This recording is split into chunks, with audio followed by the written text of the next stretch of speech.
Yeah, people, welcome back again. Yet again, the Nick and Dan podcast is here again. I don't know, ready for touch around Reggae Boyz players. Yeah, relegation woes for a few of the Reggae Boy players playing across the world. Yeah, at their parent club at this moment. And look, we know we're going to get into that recap as well. The big game that played one of the latest game in the English Premier League. Crystal Palace play away at the Etihad Stadium versus Manchester City at title challengers at this moment. And you will say Crystal Palace, a team that is in the Conference League, final at this given time. And also, what can I say? Should I say corruption around SPL football at this moment? There's a meltdown north of the border of England in Scotland, where Motherwell hosts Celtic, one of the Glasgow team, and it was a God-given penalty that saved the day for the Green and White Army. And you will say they are back right in it where they want to be, but with a controversial call from referee Bitten, and also a bit of extra time, as well, where we will just chit chat around what happened Inter Milan, what's happening in Coppa Italia, Inter Milan, and also Lazio. Big problem in the capital of Rome. But on the other side of Rome, the blue half of Rome, Lazio, yet another Coppa Italia loss again. But we're going to get into it. I have some stuff that I want to say as well. If you are watching the podcast on the Nick and Dan YouTube channel, you don't know, stay tuned. I'm Ricardo. Daniel is there. You don't know his YouTube channel, Daniel Talk Football, and also me, Ricardo Media House as well. And if you're watching this on the Daniel Talk Football show, you don't know, it's only the Reggae Boy segment. And if you're a Reggae Boy lover and a lover of football also, you can tune in and subscribe to the Nick and Dan YouTube channel as well, where you can get the full slate of podcasts. You understand, where we will touch on all of the stuff outside of what is happening of Jamaican football. But for the ones that tuning in on Daniel channel, yeah, you're only going to get the Reggae Boy segment. The same for Ricardo Media House. And you don't know, we try to upload every Monday on my channel, Ricardo Media House, and on Friday on Daniel Talk Football as well. So we want to get into it. So those are some of the disclaimers that we want to put out there as well. I will try to be consistent at least 2 times a week, vice versa, on each channel. Yeah. So we're going to get into it. But how is everything, man? Crazy day of football again. Yeah, seem like it's the ending of the season is where it's getting, the business end of the season, so we basically keeping up with everything, I hear you said that word, the relegation boys. That is a title. That is a title, the relegation boys, crazy. But we here again, people, appreciate again if you're checking in, but we're, let's kick it off. Yeah, so all the fans out there that's tuning to Daniel Talk Football as well. Let's me get it. Yeah, so all the fans out there that's Daniel Talk Football YouTube channel. This is where we at this given moment, talking about the Reggae Boy segment, and also big up to the people also tuning as well. You don't know the full upload of this podcast. It is around 48 hours after upload. After I upload on my channel, Academy, the host or Daniel Talk Football YouTube channel. So after 48 hours after that upload, you can find the full slate of episode on the Nick and Dan podcast. And we will come around shortly. Yes, where you will catch Nick and Dan podcast on all streaming platform as well. But yeah, we're going to talk about the Reggae Boy players. Controversially, talking about players as potentially can face back-to-back relegation again.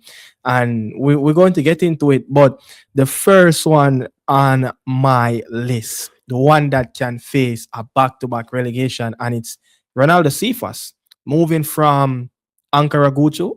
He spent 2 lovely years, 2 lovely seasons in Turkey as well after coming from North Macedonia in Skopje. His team was in the Turkish Super League. they got relegated to the second tier, and then they got relegated again. So he can face a triple relegation cycle, Ronaldo Cephas, at this moment. And Crazy. his last campaign in Turkey for Ankara Gucu, 32 games played, 11 goals scored, and 4 assists. He was one of the top marksman for that team, but he couldn't help them to survive above that relegation drop in Turkish football. So now they are playing in the third tier. After 2 seasons, about they were in the Turkish Super League playing against Galatasaray, Besiktas, the Fenerbahce. You understand? No, the Reggae Boy player applied in trade in Russian Premier League with a team again that, looking at the history post COVID, they've been flirting with the relegation zone. So I mean, before Daniel will get into it, I've talked about the relegation woes at this moment for Paris and the Russian team that Ronaldo Cephas is playing for at this moment. For someone that go through the same period that a Webster, is going through at this moment, the UEFA Champions League qualification run, the Europa Conference League qualification run, and to see him get a decent move in the Turkish Super League for Ankara Gucu, he's surprised that when he's leaving that football club after a back-to-back relegation in Turkish football, he went to Russia. Yeah, knowing what's going on in the world right now, Russia, I think just see what Shaman Nicholson went when he went to, is it was Spartak Moscow? Yeah, Ye- yeah. Yeah, he went to Spartak Moscow. At that time, I mean, Spartak Moscow is one of the biggest club in Russia, So I think back then, before the war against Ukraine, you would have said that was a brilliant move because they normally be in the Champions League, basically fighting for the top of the league every season. So that would have been a good move. Seeing where Renaldo Cephas went from, he went from Sherpy, which he said Not he Macedonia. played. Yeah, he played his first season. They played 36 games in the league, scored 12 goals. I think from he left Arnett Garden, I think that was one of his best seasons in 2022-2023 season. The second season, 4 games, 4 goals. Not a good return. And then he left and went to the Anchor.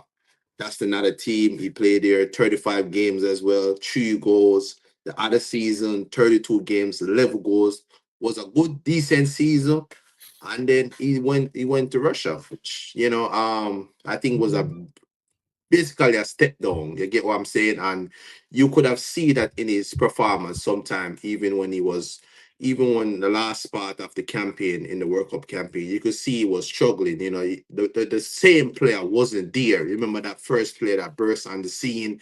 He was quick on his feet, was getting past players and stuff like that. So I think, and also the off the field antics that happened between him and the clubs and Yeah, transfer and yeah. stuff like That that. So that that was crazy. Yeah, that was that crazy. that play a part in so say so I just think that over the past season, a lot of stuff have been happened to Cephas. So it's very unfortunate for a guy to make 3 different moves, and 3 other teams that he played for is gonna be relegated. Yeah, I mean, it's crazy, to be honest, because I'm looking at it where in the first half of the campaign of this season for the Russian team and Paris NN, in August, between August and December, he played roughly around 400 plus minutes, so you're looking at like a 4 month span of not playing enough minutes.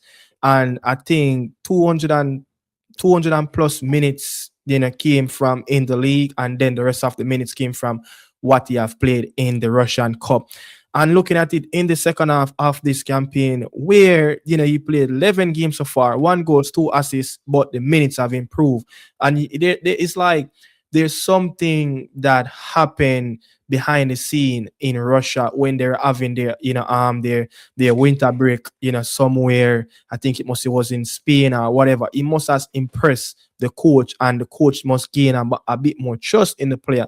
So you're looking at the return of where he's starting, as a second striker in a 3-5-2 system or a 4-3-3 system. He played wide right, wide left. So he's been constantly getting games since the return of the winter break, after post winter break as well. So I'm looking at it where he's playing decent, to be honest. But the transfer issue, of his last season in Turkey. I think remember what happened during that whole campaign when the ship was sinking. As soon as that ship sank, and they know that Ankara Gucu will be playing in the third tier of Turkish football, there's so much off the field antics. And Yeah. at one point, Cephas couldn't be found nowhere, for preseason and stuff like that. And the fans were going at him.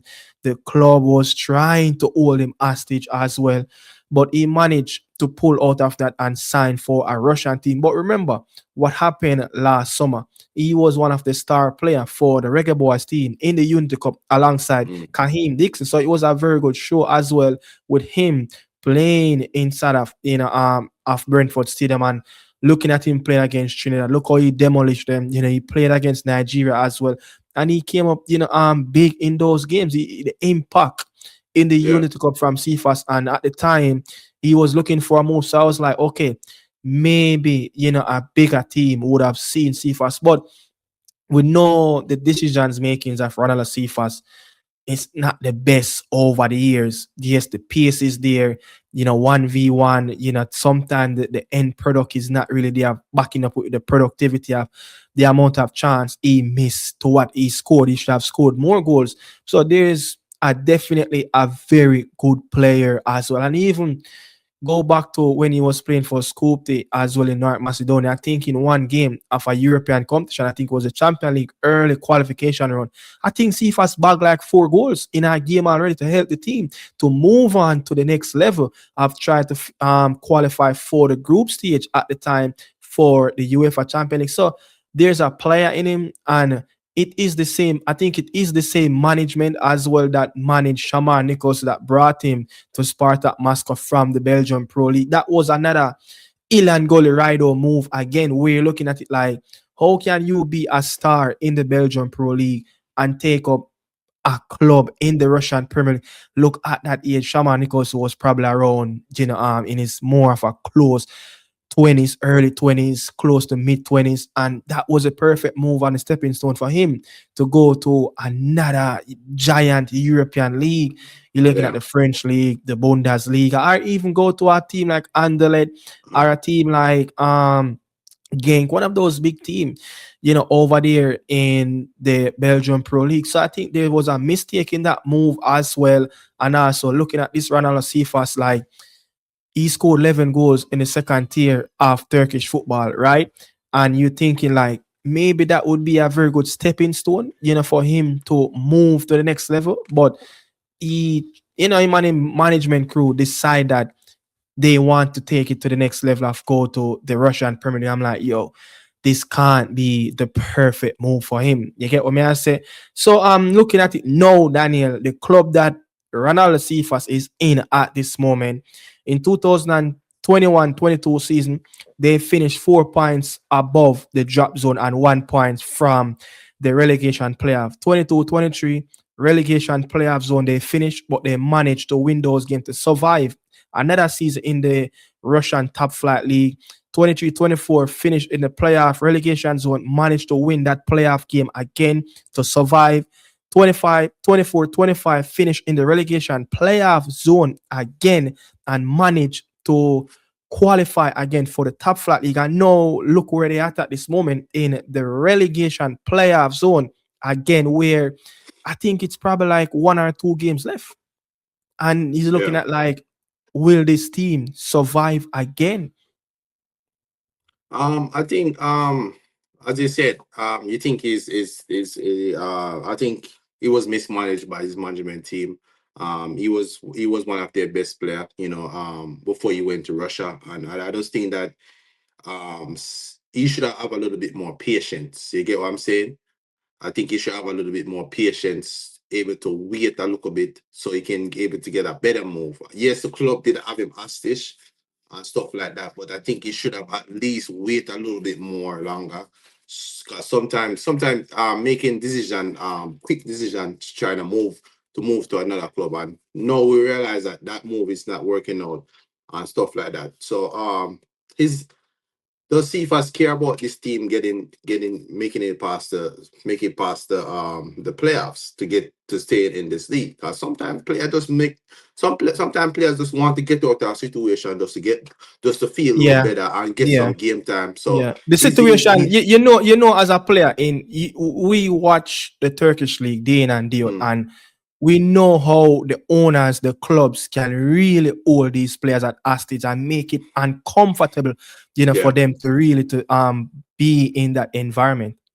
yeah, yeah, and him being in German, him being in Russia, my mistake. He being in Russia and stuff like that. I think the call, like, how can you, going from such a short space. I don't think Turkey as cold as Russia. Russia is the cold over there is different type of cold, and you can see it in this game. You get what I'm saying? He's just not able to get any results. One goal in 28 games and 2 assists. That's poor. You get what I'm saying? At least over the last couple of years, you see his numbers as up there. You get what I'm saying? Regardless of the team he play for. I know he's not playing for the best team in the division, but still, he struggled. You get what I'm saying? And I just think that he's gonna have to look in the mirror, him and his team, and come up with something if they're gonna go down in the second tier, if they're able to make it out. I will hope they do, but Cephas have to start take his career serious, and I think he's one of those players as well that when he comes to Jamaica, the after field antics when he goes to the club after the game and stuff like that. So him is one of those players where I have to start taking it serious. Yeah, and you know, looking at it like who would advise, you know, Cephas of moving from Turkey to Russia. You know, it's it's it's like moving from Earth to Mars. You get what I say? You Yeah, know the antics. Look, the racism and stuff like that is very big in Russia, and this is not the biggest city in Russia. It's not one of the most glamorous city in Russia. It's not the most glamorous team, and yes, at the time when he moved to the Turkish league, playing in the Turkish Super League for Ankara Gucu, you're looking at it where that team just got promoted. Okay, fine. The Turkish league is, it's a very decent league to where it's coming from. But you cannot come out of a situation where you experience back-to-back relegation and then go back into a team where over the last 5, 6 seasons they have been battling bravely above the relegation zone, until them find themselves playing 1.5 games against teams from different divisions just to stay float in the Russian Premier League. So these moves, they are not materialized out to where the management crew would have loved them to be. And we have what, 3 players in this pool of players who constantly, at this moment battling the relegation job, for their club, managed by one agent company, and that is, the Boza. No, we touch on the Boza. You brought up the Boza situation of yeah, Spartak Moscow as well. We have the Norman Campbell and we have the Cephas as well. So you're looking at those 3 players. The agents is just one agency is manage all these 3 players. So it's just fascinating to see how these players are making these decisions with their management crew as well. So we're going to move on away from Renaldo Cephas. And since we're talking about the same, agents, a company that's managing these players, Norman Campbell from Serbia to Denmark, right? From Serbia to Denmark to the Japanese league. Like, you cannot make it up because you're looking at it where Ronaldo Cephas moving from the second tier of Turkish football to the Russian Premier League. It's still, I don't think the Russian Premier League, you can chime in as well. I don't think the Russian Premier League hold its dignity and how much that league is the competitiveness like once it was used to be. Remember when Hulk was playing for Zenit St. Petersburg, the Malcolm, look at when you have the Russian teams like Zenit and the Ukraine team Shakhtar, go in Brazil, yeah. take these players. I don't think they all the same regard of the No, competitiveness again.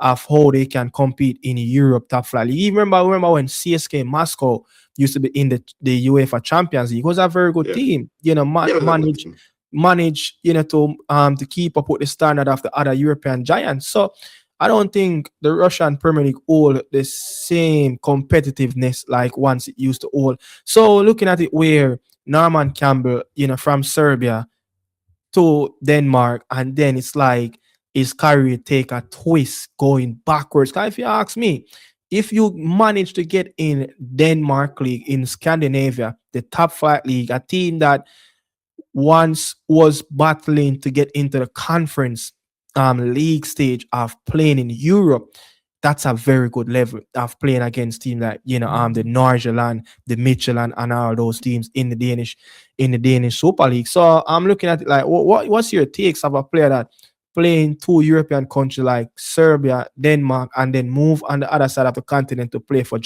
or a Japanese team? Yeah, I think it was a poor move, very, very poor move. Left from Denmark league, a team that can definitely challenge, Copenhagen's have been a very good Yeah. standout team in the Champions League, coming from that league. So there's quality, and Denmark national team, you can see that they're Yeah. developing good teams over the years. So it's a good quality, top quality league. And to make a move to the G League in Japan is a step down.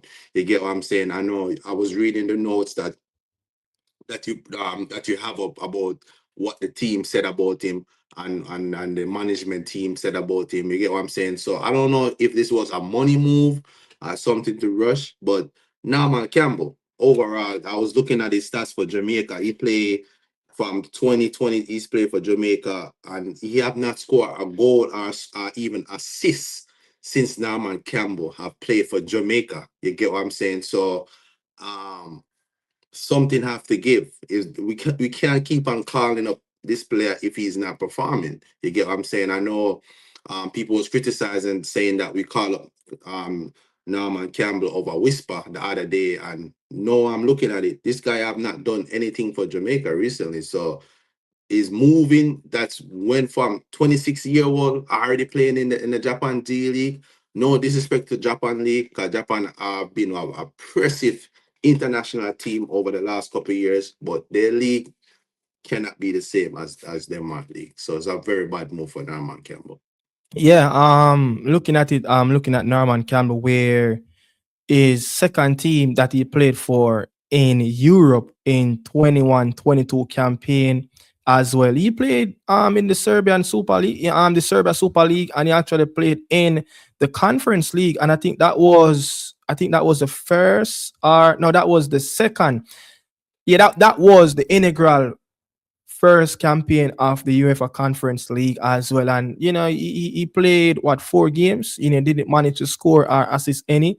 But during that campaign for that club in Serbia, he played 17 games, no goal, no assist. Again, he would have probably relatively young as well. Then he moved on to Jovar in the Serbian top flight league. Again, he played 36 games, 7 goals, and then he played for that same current team 23-24, 6 games and 1 goal as well. But he made a move during that same season, and he went to a team that a much better team, where he went on to play 27 games, and he just scored 2 goals and 4 assists. And from that, his numbers, kind of step back a little bit. But he went to Scandinavia, playing for Randers FC, 28 games in his first campaign, 7 goals.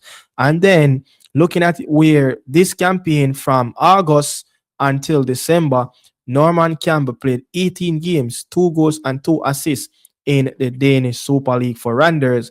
And then in the January period, he went to V Varan Nagai Sky in the Japan J League as well. And I'm looking at it. I want to get the statement out where one of the director, who helped to bring Norman Campbell in at the club for one of the director in Randers FC that brought Norman Campbell from the Serbian league, said that Randers confirmed they have sold Campbell to the Japanese club V Varan.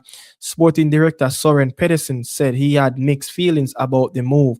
We smile with one eye and cry with the other. The club felt they had developed him and now secured a transfer fee, which I think it was around a €1 million fee as well. They describe it as a good and a fair price and a positive economic case. He also acknowledged that they would miss a player with strong offensive qualities, but he had already lined up a replacement internally for Norman Campbell. He also emphasized that Campbell had expressed ambition, and I want to get to that point where he also emphasized that Campbell had expressed ambition to try a new challenge abroad. Randers had been open to sale if the right offer came in.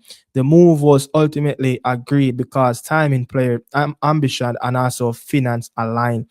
In short term, overall, what Pedersen has said that he didn't criticize or blame Campbell. That one was just a miss and a hit. So he said that you know let me get in. Hold on. Where he said, we smile with one eye and we cry with the other. That says that financially they gain with that transfer fee, but crying out of the other side of the eye that what a wonderful player leaving to go to the Japanese league where you're looking at it.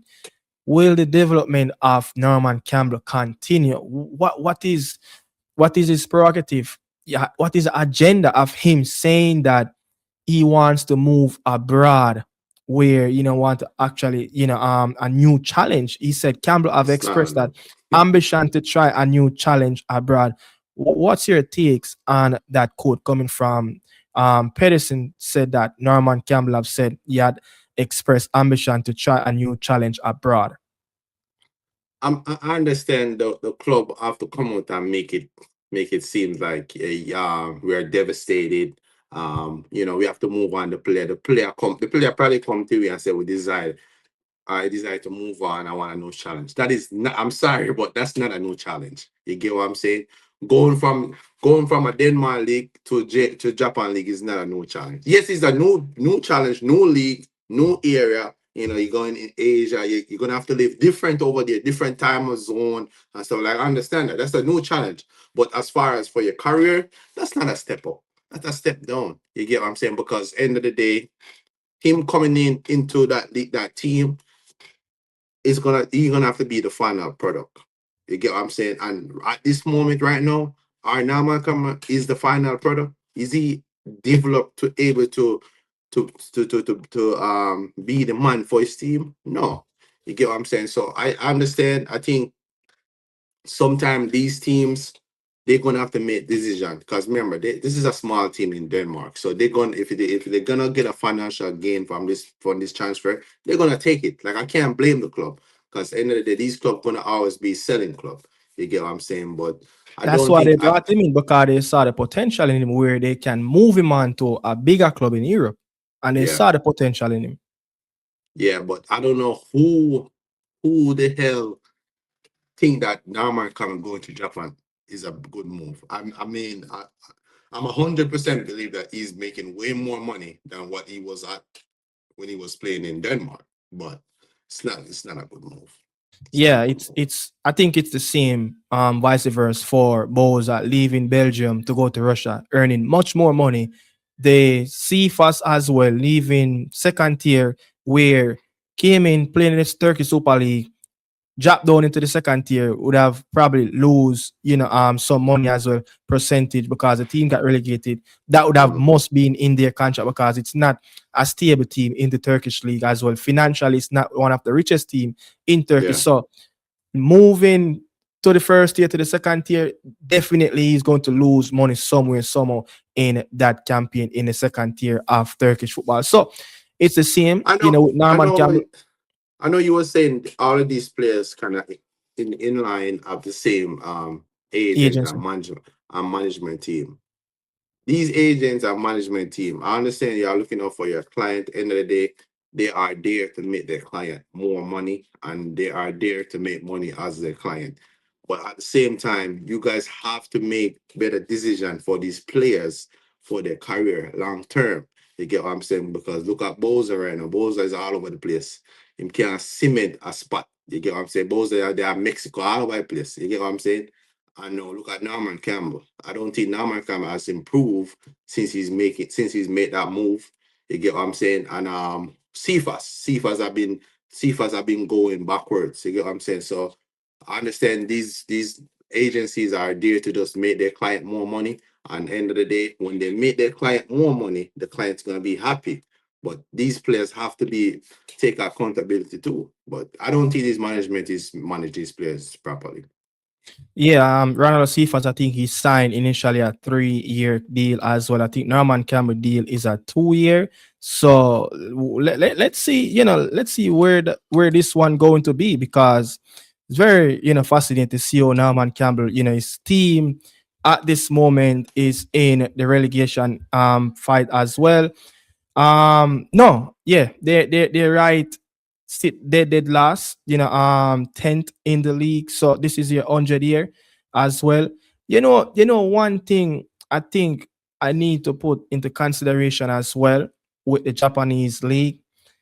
Um, I was hearing something where they're saying that the Japanese league, there might not be a club that will go down, because this is their 100th year of celebrating their league as well. So let's I was leave. looking at it.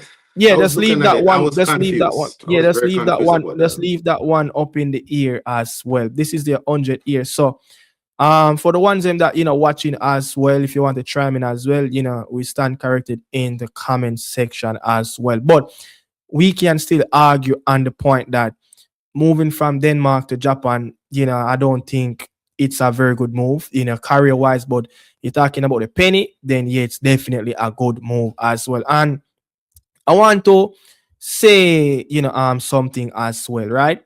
I'm looking at something where some local players that have developed locally in the Japanese league, you can pick a full World Cup team, that players that don't play in the Japanese J1 league, that's playing in Europe top 7, top 10 league, the French league, the Scottish league, the Championship, the German, Bundesliga, French, England, and they have over 25 players playing in Europe top 20, top 710 league in Europe at this moment. So they have some quality players Yeah. across the continent. And looking at it, listen to this one now, right? A list of players, foreign born players who are not a Japanese national. Number one, he moved from Kaishowa, a team in the Japanese J1 League in 2021. The fee was 12 million. You know where he moved from? The J1 League to Al Duhail, a team that's in the Qatar Stars League. Number two, famously as Joe, in 2017, he moved from Japan to Jingzhou in the Chinese Super League. Adriano moved from a team Kashima to Grêmio. That's go back to Brazil. Leandro, Damiao. You remember that kid that used to play for the U20 team for Brazil as well? He Yeah. moved from Japan to the Brazilian Serie A. Eric Lima from the Japanese league back to Brazil. Number six, Patrick, a Brazilian again, moved from Japan to Shandong Liming and a Chinese Super League as well. Marcelo Ryan, moved from Japan to Brazil playing for Bahia. A Britain player as well, moving from the Japanese league to Thailand. Douglas moving from a Japanese team, Hiroshima, to Al Ain. That's a team in United Arab Emirates. Rafael Silva as well, run off the top 10, move from the Japanese league to the Chinese Super League. So you have in the top 10 of the most high profile foreign transfer in the J1 league moving out. There's not one player in the top 10 move from the J1 league to Europe top league. Not one. Not one.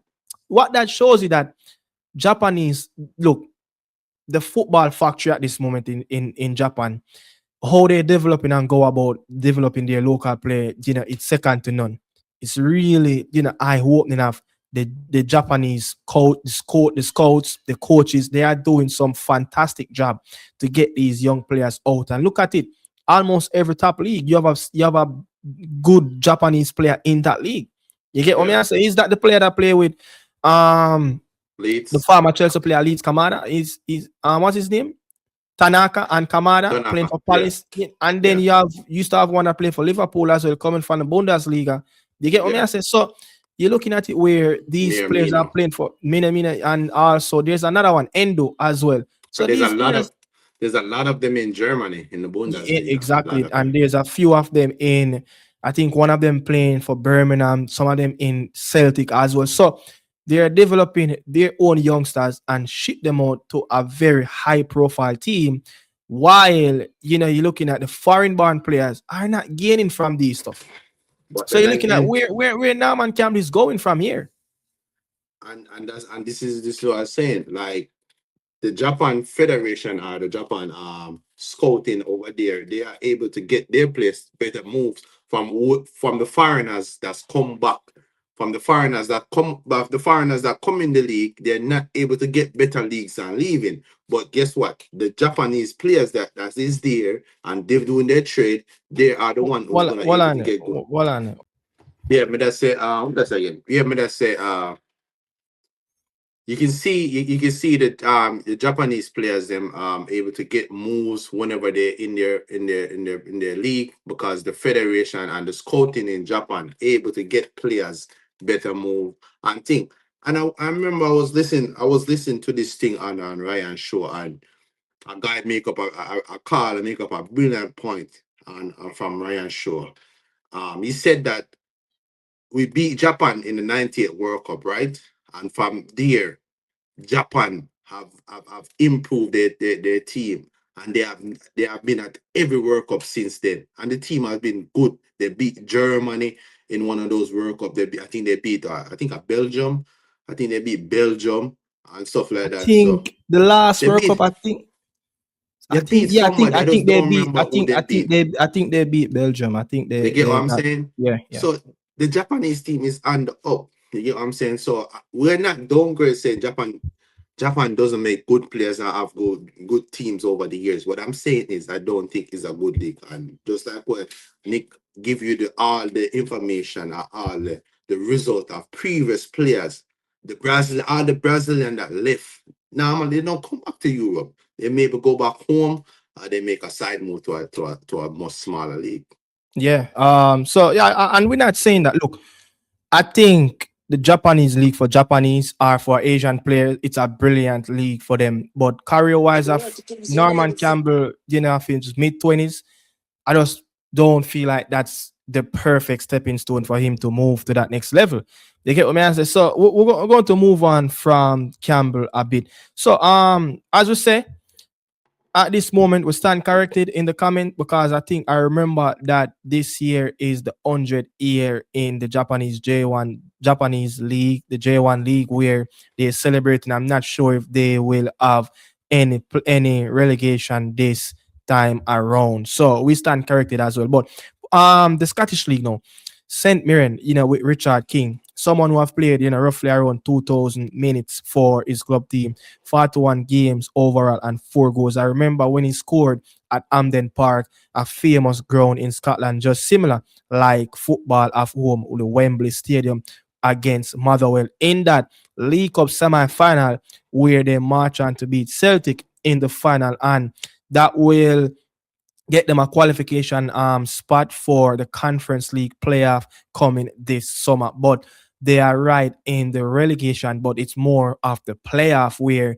they only have one game left back in the league, and then from there they will play the winner of the Scottish Championship in the playoff segment. So Richard King could find himself playing in the Scottish Championship after a brilliant move. He signed a 2-year deal. His contract will come to an end the summer of 2027. Looking at it individually, I think this is a okay or probably a decent campaign for someone leaving the Jamaican Premier League Cavalier just after winning back-to-back Jamaican Premier League for his home club as well. Looking at it individually, I think this is a very good return, of him, leaving Cavalier, playing in Europe for the not playing. I don't remember if I think he played in Iceland. I stand corrected as well, but I'm talking about playing in mainland Europe, especially playing in Scotland. I think this is a very good season individual for him. He won a league. He got a lot of minutes. He got a lot of starts. He's been in and out. But since that red card, he's been getting chop and change. I think he scored in recent times at 2 games or a game ago. So what's your say on Richard King in the Scottish Premiership? I think it's a good return. 41 games overall, 4 goals score. You get what I'm saying? So as a defender, I think definitely Jamaica future centre back going forward. You get what I'm saying? And it's unfortunate again on another relegated wise, they in the relegation. We don't know what the other players they were with a flirty relegation, but St. Marin, a very small team in the Scottish League, not the biggest, you get what I'm saying, but they got what? How many games left? They get like what, two One, more they got, games left, one more game left. yeah. Yeah, they got one more game left with Dundee United. I think if they, you didn't say that if they win their game, they should be safe, right? Yeah, so after this league game, they will know, a few more days after when the Mm. Scottish Championship finish. So the playoff system in the Scottish Championship, that's the winner. They will play from there, and only one team get automatically qualifying spot in the second tier in Scotland, and they will replace the team that's currently in last position at this moment. That is Livingston. So Livingston is going down, and then whether or not that team that won the playoff in the championship in Scotland, they will play St. Mirren, and then they will fight out for that spot. Whoever win, stays in. If St. Mirren win, they stays in their division. But if the second tier team win, St. Mirren will drop down and they will replace them in the Scottish Premiership. Yeah, but Richard King, on him personally, I think he's a good player. I've been watching from his was at Campbell days and developing as a player. You get what I'm saying? Under the feelings bars wings, you get me? But I think I have not able to watch him a lot this season. But every time when he came to Jamaica, I think he have been a solid player, you get what I'm saying? And I love to see Jamaican players that be established in the Jamaican Premier League, playing for years and able to get a move. You get what I'm saying? I wish we can have more players like that. You get what I'm saying? But I think he only can get better, playing regardless of relegation, as a defender, the most he can do is play. We see what happened, the effect that happened to Pinnock. Pinnock have Pinnock, not yeah. able to play. You get what I'm saying? I wish Pinnock was able to get some game time and play just like Richard King, because end of the day, for you to have a solid unit in your defense, you need players to play. Because defending, you can be rusty and one mistake, them score upon it. You get what I'm saying? So I think Richard King have been a good player over the years. You get what I'm saying? So hopefully I think I would love to see Richard King get a bigger move. You when get what I'm saying? when they signed Richard King, right? There Mm-hmm. was this media outlet that covers St. Mirren. I think then something they named the Paisley. Yeah. They said that Richard King could use the same pathway as Virgil van Dijk used. No, not comparing that there's a quality, there between the two players, but I'm just saying the pathway where Virgil van Dijk was coming from the Dutch league, getting to Yeah. Scotland, Southampton, and then Liverpool. So they're saying that this is a very good stepping stone of him as well, that getting the platform, very good platform, a very good team as well. They will fight as well in summer to go into the conference. That will be a very good platform for him as well, to help his team. I know they have been through, changes as well in the campaign where they changed manager. And then, I think their manager went to, I think, Aberdeen. So a much better club, established club in the SPL. So I'm looking at it where you think Richard King can use that same pathway, because there's a pathway. English clubs, especially in championship, do look at the Scottish League for that gem, the cheap gem of players that can go to the next level. You see a club, not saying at this given moment, but Yeah. think Richard King really can take advantage of this opportunity and the big market that he's in at this moment. Yeah, I think definitely Jamaican internationals definitely gonna be explored, playing in the Gold Cup, if we do get to play in the South America cup again, I think definitely his talent with there. But what I want to see him do as a player is to develop in game better, able to pass the ball from outside the box. The long ball thing is not gonna get you a move in the Premier League. You get what I'm saying? You have to improve that. There's one thing all the top center backs can do, especially how football is going these days. They want you to get able to be comfortable from building from the back. So if Richard King definitely want to be getting a better move as a player, he have to improve that. You get what I'm saying? I know some people always used to say that a speed, I tell him to boom the ball up the field. You get what I'm saying? And we already know speed is going to be the coach of Jamaica team. And that's not going to look good on the eye. You get what I'm saying? So if Richard King want to be a better player and I want better teams to want to sign him signature, he have to be better at the ball and passing the ball. Big, strong centre back, have the speed. He's not the fastest, but have the speed. But he have to improve his game overall so he can get a better move. I think that's I don't think everything else him have. I think he can read the game. I think he can tackle. He's very aggressive, but able to pass the ball. That's it. He's gonna have to improve on that. I believe that Richard King moving away from Cavalier Football Club, playing in Scotland, I think he has enhanced and a lot of his qualities and the abilities that he have at this moment. But I still feel like he's going to need a lot more all-rounded, his game, to be honest, if he wants to move to that next level, especially looking at some mistakes that he made individually, defending his own box where he allowing attacking players to be running off his shoulders to winning aerial duels, especially getting a goals from those as well. And sometimes he do make some silly mistakes, but he the quality is there of a player, the potential is there, but again he needs to work on his craft. He's going to have to improve on what he already built this campaign. So it's all about the Reggae Boy team will not involve in any summer tournament. So take your time off, look at back what you need to map up and look at some of the mistake that you made throughout the campaign.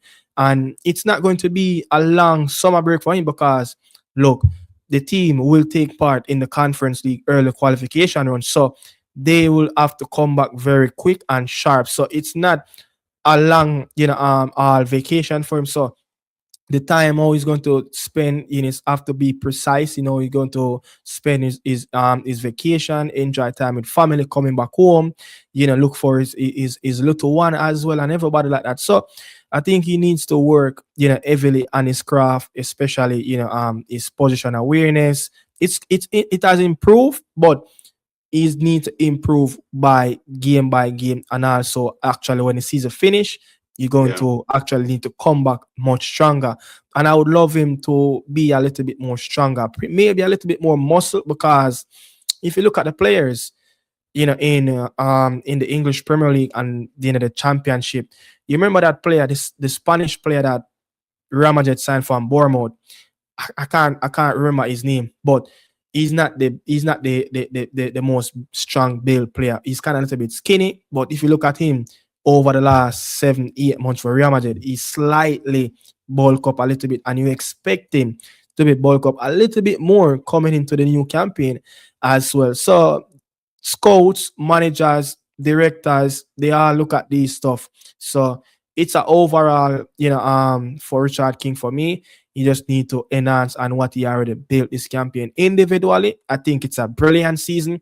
If you ask a player coming from Cavalier, just done playing in Jamaican Premier League, and to come in England and to score at Wembley, which is the similar like scoring at Hampden Park in Scotland, that's a big, big platform, to be honest. Scoring a League Cup semi-final to get your team, to play another game at Hampden Park versus Celtic, and you played in that game as well, and you yeah, won that competition. So that shows, man, greatness for Richard King for next season. But we're going to move on. A player that is currently injured at this moment, Daniel Johnson, where his team, actually got promoted last campaign from the Turkish Super.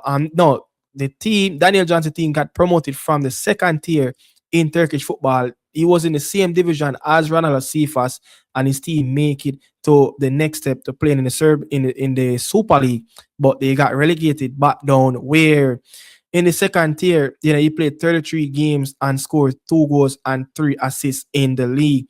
That's a very good, return after leaving in England to play in Turkey. Now we've seen that the player played in the Turkish Super League, got relegated, contract is up this summer. Seeing news that, and we know he spent so many years playing for Preston North, and his last club in England was Stoke City. But looking at it, man, I think it's a very good campaign for him, in Turkey. I think go back to England probably would be the opportunity for him, go back to his family and stuff like that. But Daniel Johnson have always been that reggae boy player since lately over the last 2-3 years. Kind of ease out of the selection, kind of unfairly cheated, especially looking at the quality that we have in our midfield. Yeah, I think one thing I did like with Daniel Johnson, he's a type of midfielder that wants to get on the ball. He's not the most athletic player, but he Yeah, wants to get on the ball, and I feel like Jamaica midfielders have been very scared of the ball.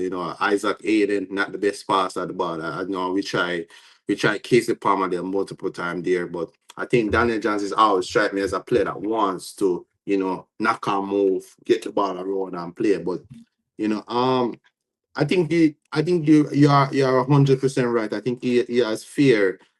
They have treated him very unfairly. They just put him to the side and never really called him back up again. But 33-year old, been around the blocks. You get what I'm yeah, saying?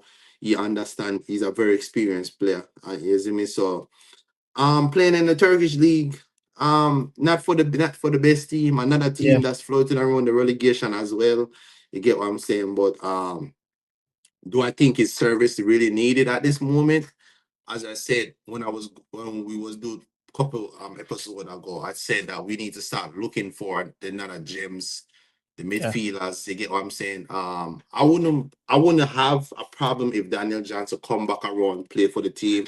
You get what I'm saying? Because at the end of the day, we lack a lot of midfielders, and if his service is still available, I wouldn't have no problem with that. I don't know. People forget that Daniel Johnson was born in Jamaica. I just keep on people. Even me sometimes forget about it. Like Daniel I think Johnson. people, I think a lot of people look at him as an outsider. I do get that from him. Say he's an outsider, like the other rest of players him. So that's When I, why they don't. when I see DJ speak just raw patois, to be honest, raw patois, people forget about it. As I said, I don't forget about it. Something that he was born in Jamaica, but people still label him as a heritage player. But yeah, we're moving on from Andre, not Andre, we're moving from Daniel DJ Johnson. Daniel Johnson. But we just want to just look at this. I know this is not any relegation because there's no relegation stuff in the MLS, but Philadelphia Union, someone that who have won the Supportive Shield last campaign, they are last in the Supportive Shield and only 6 points. They lost 9, draw 3, and only won one game. That's crazy. Like, do you I know they lost a few key players, and currently, Andre Blake, picking up a little niggling injury again. But looking at this campaign start, conceded 19, played 12 games, started all 12, and only 2 clean sheet. Last campaign where he played in the MLS, 9 clean sheet, 24 games, and only 20 goal conceded.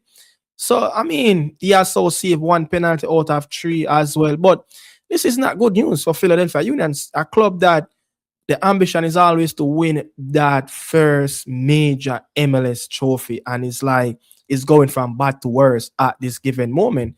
You get what I mean? I say Andre Blake, Yeah. his contract will come to an end the end of the campaign, but him and the club can exercise an extra 12 month on that year as well.